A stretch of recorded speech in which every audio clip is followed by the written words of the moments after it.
Hi everyone, मेरा नाम doctor Saud Khan है और मैं एक साइकाइट्रिस्ट हूँ। हर हफ्ते हमारी टीम की तरफ से फेसबुक और यूट्यूब पे मेंटल हेल्थ के रिलेटेड मुख्तलिफ़ वीडियोस अपलोड होती हैं।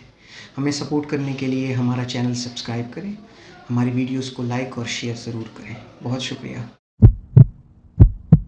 बिस्मिल्लाहिर्रहमानिर्रहीम।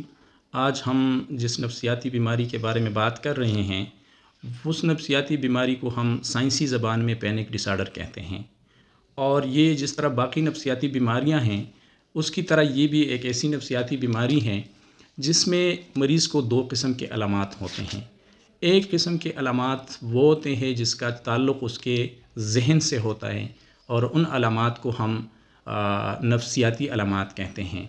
और दूसरे किस्म के अलामात वो होते हैं जिसका ताल्लुक़ उसके जिस्म से होता है और उन अलामात को फिर हम जिस्मानी अलामात कहते हैं। इस बीमारी के जो नफ्सियाती अलामात हैं, उनमें ये है कि मरीज़ के साथ ये ख़ौफ़ अचानक पैदा हो जाता है कि मुझे खुदा न ख़ास्ता कोई बहुत बड़ा नुकसान होने वाला है, यानी दिल का दौरा होने वाला है। सबसे ज़्यादा उसके ज़हन में यही ख़ौफ़ रहता है कि मुझे दिल का दौरा पड़ने वाला है। इसके अलावा उस मरीज़ की तबीयत में चिड़चिड़ापन भी पैदा हो सकता है और वो हर वक्त इस ख़ौफ़ में रहता है कि उसको कोई बहुत बड़ी बीमारी है, और इसके अलावा किसी चीज़ पे वो तवज्जो मरकूज़ नहीं कर सकता है।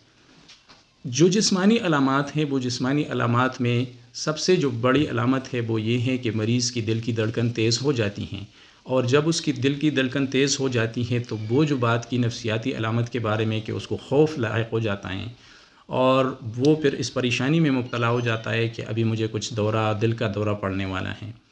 साथ में जिस्मानी अलामात में ये भी है कि उसका सांस भी फूल जाता है, उसके अलावा कपकपी तारी हो जाती हैं, और इसके अलावा मुंह का खुश्क होना भी उसमें आ जाता है और पसीने भी आने लग जाते हैं मरीज़ को। इस बीमारी में कभी कभी मरीज़ के पाँव से दम निकल जाता है और उसके पाँव काम छोड़ देते हैं। अच्छा, अब इस बीमारी के वजूहात की तरफ आते हैं। उनमें बाज़ लोगों के ख़ानदान में ये बीमारी होती है, और इसके अलावा पैदाइश से लेकर ज़िंदगी के मौजूदा हालात तक सबका इस बीमारी के आने में किरदार होता है। इस बीमारी की तरीक़े इलाज की तरफ आते हैं, और इसका इलाज दो तरीक़ों से मुमकिन है। एक तरीक़े इलाज नफ्सियाती है, और जिसमें हम मरीज़ को कुछ तरीक़े सिखाते हैं। मिसाल के तौर पर सांस की वर्जिश हम सिखाते हैं, रिलैक्सेशन टेक्निक्स सिखाते हैं, और एक और है जिसको हम कॉग्निटिव बिहेवियर थेरेपी कहते हैं। इन सारे तरीक़ों से इस बीमारी का इलाज मुमकिन है, और इनको हम साइंसी ज़बान में साइकोथेरेपीज़ कहते हैं।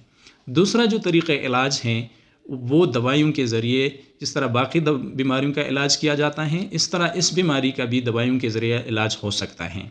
और इस दवाइयों के ज़रिए हमारा मकसद इस बीमारी के इलाज का ये होता है कि एक जो इसके साथ अलामात जिस्मानी होते हैं, उन अलामात को कंट्रोल करने के लिए हम कुछ दवाइयाँ दे देते हैं। मिसाल के तौर पर इस बीमारी में जिस तरह हमने ज़िक्र किया कि दिल का धड़कन बढ़ जाता है और बाकी जो जिस्म में थकावट और ये सारी चीज़ें हो जाती है, या नींद का मसला आ जाता है, तो उनके लिए हम कुछ दवाइयाँ दे देते हैं।